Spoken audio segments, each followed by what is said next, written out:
Good evening to you all out there in internet land. I am back with another film review in the road to Batman. Batman 89.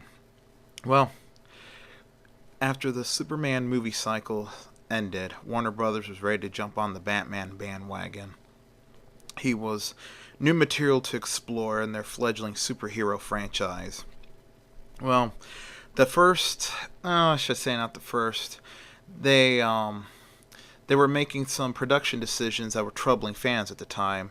The first was casting Tim Burton, a film director who has very weird movies, and if you ever watch any of his movies, they're weird. And he did two comedies, namely two big comedies for the studio, namely Pee Wee's Big Adventure in 1985 and 1988 Beetlejuice, which were starting to get a little fans worried that this might be an Adam West-like Batman movie. Then their fears again were stoked when Michael Keaton, another well-known comedian at the time, was casted for the role of Batman, which led many fans to do campaigns like write-ins and petitions to get the two men removed from production. But Warner Brothers had faith and they continued on. Veteran actor Jack Nicholson was casted as the Joker. I think he was the best Joker in my opinion. There's debate among fans who was the best Joker, him or Heath Ledger, but that'll be another video for another time. But I'm going to say Nicholson. And Sean Young was casted for the role of Vicky Vale, which, if any of you seen the movie, there was going to be a big change. Pat Higgle was casted for Commissioner Gordon. He also had a few movies under his belt, namely Maximum Overdrive from 1985, and the well-known Billy D. Williams was casted as Harvey Dent, which was unique at the time, for Harvey Dent is a white man in the comic books, but they casted an African-American actor to play the role. But this is pre-Two-Face Harvey Dent, so he's still District Attorney of Gotham City. Well, after production started, they had a problem. During a writing scene that they filmed but never put in the movie, or even tried to refilm it after they recasted the actress, Sean Young was thrown off her horse, and, well, some sources say she broke her collarbone, other sources say she broke her arm. Either way, she had to leave the role due to the accident. So they casted Kim Basinger, who had several films under her belt too, namely First Date from 1987, which was also a comedy film. Very funny one too. She was casted as the new Vicky Vale, and production went on. Well, they filmed in Pinewood Studios in London, which is the biggest movie studios outside the whole U.S. Or outside any. Actually, I think it's probably one of the biggest movie studios in the world. It might not be anymore, but at the time it was.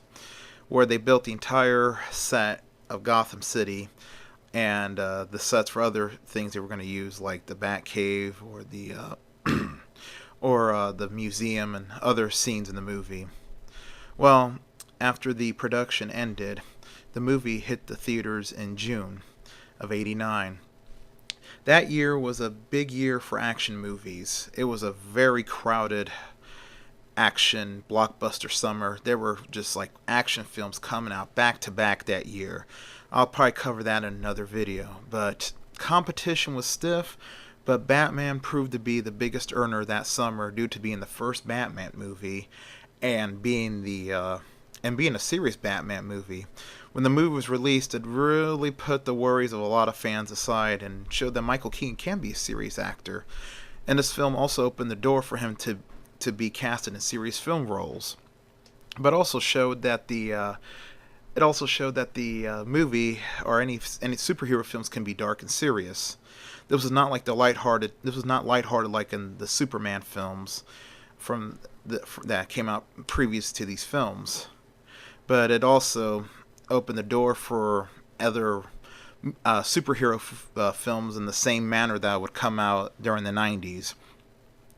So the movie had a lot of hype. I do remember as a kid that people were stealing the posters from bus stop signs and subway stations and you name it. If there was a Batman movie poster advertisement, it was going to be yanked And I do remember the hype because I was 7 years old at the time.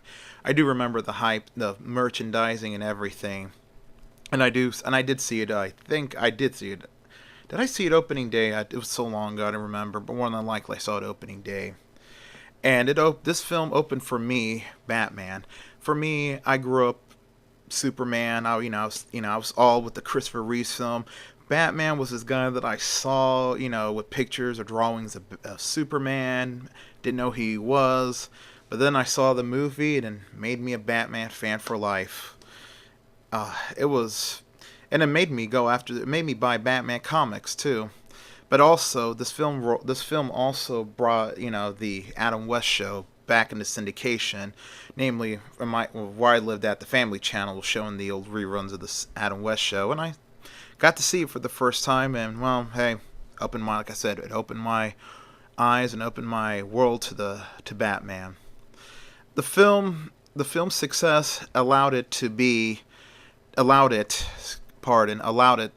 for a sequel to be made, but the sequel did not come out until 3 or 4 years later, which I'll review in the next video. Batman Returns, which came out in 1992, and which was a fan favorite also, but also one that really got parental groups mad. Like and subscribe. You'll hear from me soon.